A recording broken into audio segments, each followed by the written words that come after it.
My dear students, I am Professor C.P. Singh, Faculty of Law, University of Lucknow. I shall discuss in this lecture remedies for breach of contract. इसका मतलब है यदि contracting party में से किसी party ने अपनी promise fulfil नहीं की है, जो उसने प्रॉमिस किया था अपना पार्ट फुलफिल नहीं किया है, अपनी प्रॉमिस परफॉर्म नहीं की है, तो अग्रीव्ड पार्टी को या दूसरे पक्षकार को, जो निर्दोष पक्षकार है, उसको क्या रेमेडीज हैं वो बताना है। तो 5 तरीके की रेमेडीज हैं ब्रीच ऑफ कॉन्ट्रैक्ट की स्थिति में, संविदा भंग होने की स्थिति में। पहली है suit for rescission, suit for cancellation,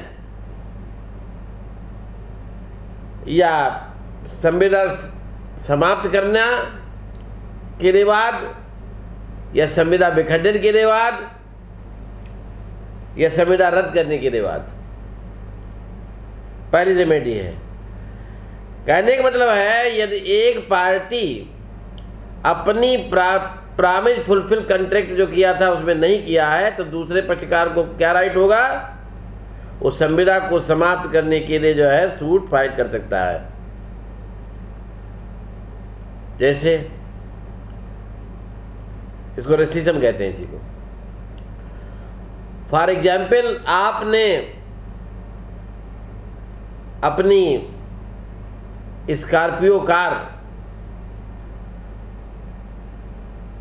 5 lakh में बेचने का एग्रीमेंट किया है बी से,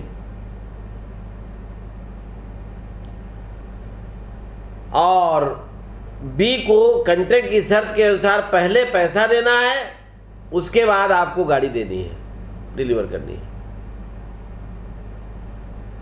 तो बी जो है, जो 5 लाख की तय हुई थी, वो पैसा देने से मना कर देता कि हम नहीं देंगे।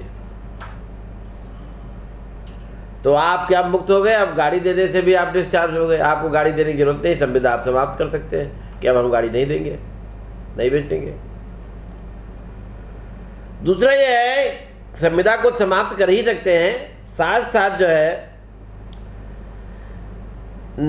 है दूसरी पार्टी के द्वारा नॉन फुलफिलमेंट के कारण, अपना प्रॉमिस पूरा न करने के कारण कोई नुकसान हुआ है, तो आप डैमेजेज के लिए भी क्लेम कर सकते हैं।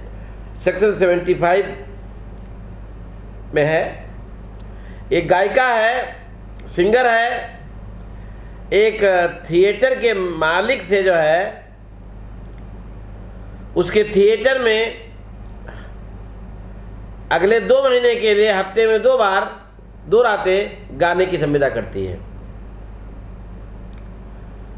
और थिएटर के मालिक ने उसे 500 रुपया पर नाइट देने के लिए जो है प्रॉमिस किया है। 6ठी रात वो जानबूझकर नहीं आती है। कौन? गायिका। तो यहां पर थिएटर के मालिक को क्या राइट है? कॉन्ट्रैक्ट को समाप्त कर सकता है। अब आपको गाने की जरूरत नहीं, आने की जरूरत नहीं गाने के लिए। साथ साथ जो है समाप्त तो कर ही सकता है, रिसिंड तो कर ही सकता है। 6ठी रात को उस गायिका के द्वारा गाने से यदि कोई नुकसान हुआ है थिएटर के मालिक को, वो डैमेजेज के रूप में भी प्राप्त कर सकता है। Clear? Sometimes the party rescinding the contract has received some profit under contract. संविदा समाप्त करने वाली जो पक्षकार है उसने कुछ बेनिफिट प्राप्त किया होता है, रिसेंड करने वाली party. In such cases he must restore it to the party from whom such benefits were received. तो उसे उस पक्षकार को जो है वो बेनिफिट लौटाने होंगे जो उसने कॉन्ट्रैक्ट में प्राप्त किया था। तो कहने का मतलब है रिसीजन, कॉन्ट्रैक्ट के रिसीजन पर, समाप्ति पर party should be put in status quo, status quo मतलब in same situation as they were before making the contract, contract के पहले जिस स्थिति में उस स्थिति में लाया जाता है। तो एक इलस्ट्रेशन है, सपोज कीजिए जो है एक जो है ज्वेलर है और आपको एक नेकलेस जो है या चेन जो है 50,000 में बेचने का करार किया है और आपने एडवांस में पे कर दिया है।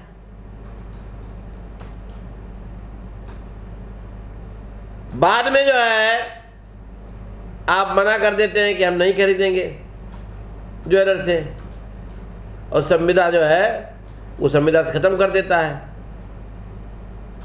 ज्वेलर। लेकिन ज्वेलर को जो रुपया आपने एडवांस दिया था वो ज्वेलर को लौटाने होंगे। बात क्लियर हुई? कोई बेनिफिट प्राप्त किया है रेसिशन करने वाले, संविदा समाप्त करने वाले पक्षकार ने, तो उसे वो लौटाने होंगे। कब जो है कुछ परिस्थितियों में न्यायालय जो है, कोर्ट जो है रेसिशन से या संविदा के विखंडन से संविदा को खत्म करने से मना कर सकता है, रिफ्यूज कर सकता है। Where the party entitled to rescission has expressly or impliedly ratified the contract, जहां पर संविदा को समाप्त करने वाले पक्षकार ने एक्सप्रेसली या इम्प्लाइडली कंट्रैक्ट को रेटिफाई कर दिया है। सपोज कीजिए कि अभी हमने जो उदाहरण बताया था कि एक गायिका थिएटर के मालिक से अगले 2 महीने के लिए हफ्ते में 2 बार 1,000 रुपया पर नाइट के हिसाब से गाने की संविदा करती है। छठी रात वो नहीं आती है, तो 7वीं रात जब आती है तो थिएटर का मालिक उसे गाने देता है, तो अब समाप्त नहीं कर सकता है। ये तो उसने एक बार परमिट कर दिया तो इसका मतलब उसने इम्प्लाइडली सही परमिट कर दिया है, इसलिए जो अब नहीं समाप्त कर सकता। छठी रात नहीं आई थी उसके बाद वो समाप्त कर सकता था और डैमेज के भी क्लेम कर सकता था, लेकिन जो परमिट कर दिया है 7वीं रात में गाने के लिए, तो अब समाप्त नहीं कर सकता। नेक्स्ट है where there has been a change of circumstances, कुछ परिस्थितियों में परिवर्तन हुआ है और जिसके कारण जो है संविदा होने के बाद, और इन ऐसे इस कारण से जो है parties can't be substantially restored to the position in which they stood when the contract was made. परिस्थितियों में परिवर्तन के कारण जो सब कॉन्ट्रैक्टिंग पार्टी हैं अपने को कॉन्ट्रैक्ट करने के पहले की पोजीशन में रिस्टोर नहीं कर सकती हैं। थर्ड है कि जहाँ पर थर्ड पार्टी ने गुड फेथ में कोई राइट एक्वायर कर लिया है वहाँ पर भी रेस्ट्रिक्शन नहीं हो सकता है। एंड लास्ट है where only a part of contract is sought to be rescinded, केवल पार्ट जो है रिसेंड किया जा रहा, समाप्त किया जा रहा है, और such part is not separable from the rest of the contract. तो ऐसा पार्ट जिसे जो है कॉन्ट्रैक्ट से सेपरेट नहीं किया सकता, पृथक नहीं किया सकता है। नेक्स्ट है सूट फॉर डैमेजेज, जो अग्रीव्ड पार्टी है कंपेंसेशन के लिए, डैमेजेज के लिए क्लेम कर सकती है, और इसको जो है हम अगले चैप्टर में, अगले लेक्चर में डिटेल में बताएंगे। थर्ड है suit for quantum merit. Quantum merit का मतलब होता है एज मच एज अर्न्ड, जितना काम उतना दाम। सामान्य परिस्थितियों में ऐसा नहीं होता है, कुछ विशेष परिस्थितियों में जितना काम उतना दाम जो है दिलाया जाता है।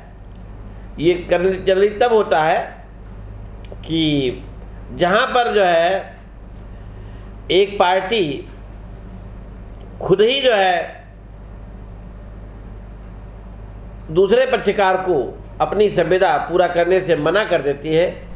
फॉर एग्जाम्पल, आप जो है टैक्सी से या रिक्शे से new campus, Lucknow university new campus से जा रहे हैं सेक्टर क्यू तक, और थोड़ी दूर अभी निकले थे मामा चौराहे तक, तो आपका दोस्त कार से मिल गया, उसने बिठा लिया, तो अब जो है चूंकि आपने रिक्शे वाले को सेक्टर क्यू जाने से रोका है कि अब आपको ज़रूरत नहीं है, रिक्शा वाले को अपनी प्रॉमिस फुलफिल करने से रोका है, तो जितनी दूर गए हैं उतना पेमेंट आप 5-10 रुपया जो भी है आप जो है उसको दे देंगे।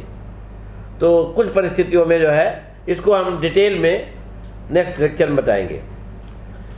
नेक्स्ट रेमेडी है सूट फॉर स्पेसिफिक परफॉर्मेंस। कुछ परिस्थितियों में एक स्पेसिफिक रिलीफ एक्ट है, अभी 2017 में अमेंडमेंट भी काफ़ी उसमें हुए हैं। स्पेसिफिक परफॉर्मेंस के लिए भी सूट फाइल किया जा सकता है। स्पेसिफिक परफॉर्मेंस का मतलब है कि जब एक पार्टी ने अपनी प्रॉमिस फुलफिल न की हो तो दूसरी पार्टी जो है स्पेसिफिक परफॉर्मेंस के लिए सूट जो है फाइल कर सकती है। यानी जिन शर्तों पर जो है कॉन्ट्रैक्ट हुआ था उन्हीं शर्तों पर कॉन्ट्रैक्ट पूरा करने के लिए पार्टी को कहा जा सकता है।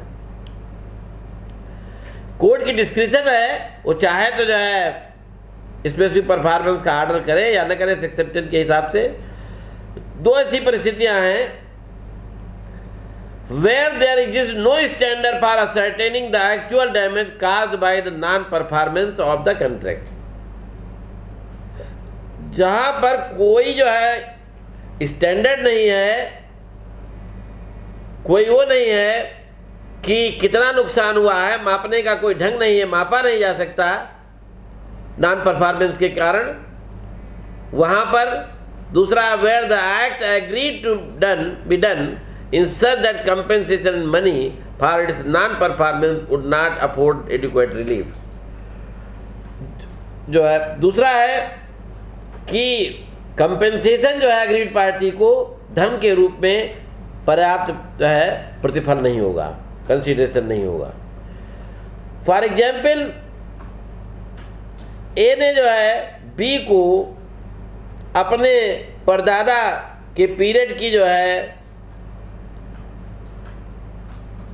पेंटिंग जो है बी से खरीदने का एग्रीमेंट किया है 25,000 में। बी जो है बेचने से मना कर देता है। अब वो पेंटिंग जो है मार्केट में नहीं मिलती है, उसकी उससे भावनाएं जुड़ी हुई हैं। तो ऐसे केसेस में कोर्ट स्पेसिफिक परफॉर्मेंस का ऑर्डर कर सकते हैं। However the party who brings an action for specific performance of the contract must prove, number 1, that a valid and enforceable contract was concluded between himself and other party, and second, that he was ready and willing at all material dates to perform his part of contract। यानी valid और enforceable contract हुआ था हमारे बीच और हम अपना जो है फिक्स डेट पर जो है अपना रोल पूरा करने के लिए तैयार है। कुछ ऐसी सर्कमस्टांसेज हैं जिनमें कोर्ट अलाउ नहीं भी करेंगे स्पेसिफिक परफॉर्मेंस के लिए। सेक्शन 14 है जहां where the money in terms of money, where the compensation in terms of money is an adequate relief for non performance of the contract. जहां कंपेंसेशन जो है धन के रूप में कंपेंसेशन पर्याप्त प्रतिफल होगा, पर्याप्त होगा। Second, where the contract is an of personal nature, personal nature का कॉन्ट्रैक्ट है। पर्सनल नेचर मतलब है किसी ने आपको पेंटिंग बनाने के लिए कहा तो वही बना पाएगा, किसी ने आपके जो है गॉलब्लैडर का ऑपरेशन करने के लिए कहा है तो वो डॉक्टर ही कर पाएगा जिससे ऑपरेशन हुआ है, तो दूसरा नहीं करेगा। पर्सनल नेचर कॉन्ट्रैक्ट है। थर्ड है where the contract is in nature determinable, यानी जहां पर जो है contract to enter a part where contract can be put an in at the any time by the parties, पक्षकारों द्वारा जो है कभी भी समाप्त किया जा सकता है, प्रोविजन है, जब चाहे तब समाप्त कर सकता है कोई भी पक्षकार। नेक्स्ट है where the performance of the contract involves the performance of continuous duty। न्यायालय द्वारा जो है कंटिन्यूअस ड्यूटी परफॉर्मेंस की देखने की जरूरत है, न्यायालय कर नहीं सकता, इसलिए ऐसा भी नहीं हो जो है स्पेसिफिक परफॉर्मेंस का ऑर्डर कोर्ट नहीं करेंगे। And where the contract is not fair and just, contract fair और जस्ट नहीं है। तो कहने का मतलब यह है कि कुछ परिस्थितियों में कराया जा सकता है, कुछ में नहीं कराया जा सकता। एंड लास्ट है सूट फॉर इंजंक्शन। इंजंक्शन का मतलब होता है, स्टे ऑर्डर से डिफरेंट है, an order of the courts restraining a person from doing something which he promise not to do. जो आपने प्रॉमिस किया कि हम नहीं करेंगे और वो करने लगे, तो उसको रोकने के लिए जो ऑर्डर होगा वो कहलाएगा injunction. In this case, also the courts are discretion to issue an injunction order. It is usually issued in cases where the compensation of terms of money is not an adequate relief. The injunction is a mode of securing the performance of the negative terms in the contract. Sometimes the party to a contract does something which he had promised not to do. In such cases, the aggrieved party may file a suit for injunction. एक illustration दे रहे हैं, लुमले versus Wagner का case है 1852 का। एक singer थी जिसने B के थिएटर में कुछ सर्टेन पीरियड 2 हफ्ते के लिए जो है रात में परफॉर्म करने के लिए प्रॉमिस किया था। बाद में ये भी एग्रीमेंट हुआ किया था, तैयार हो गई थी, एग्री हुई थी कि इस दौरान वो किसी और थिएटर में काम नहीं करेगी। जिस दौरान आपके यहाँ गाएगी उस दौरान आपके थिएटर में काम नहीं करेगी। Afterwards A made a contract with C to sing at his theatre and refuse to sing at B theatre. उसके बाद उस गायिका ने जो है किसी और से उसके थिएटर में काम करने के लिए प्रॉमिस किया और बी के थिएटर में रिफ्यूज कर दिया आने से। बताइए कौन सा ऑर्डर होगा? बी ने जब मुकदमा किया सी को रोकने के लिए तो क्या होगा बोले? कोर्ट जो है इंजंक्शन ऑर्डर उसको इशू कर देंगे। उसको उसके यहाँ भले ही जो है प्लेंटिफ के यहाँ अग्रीड पार्टी के यहाँ कंपेल न कर सकें कि उनके यहाँ गाने जाओ, लेकिन जो है उसको दूसरे के यहाँ जो गाने गई है उसको इंजंक्शन ऑर्डर इशू करके रोका जा सकता है। Thank you very much.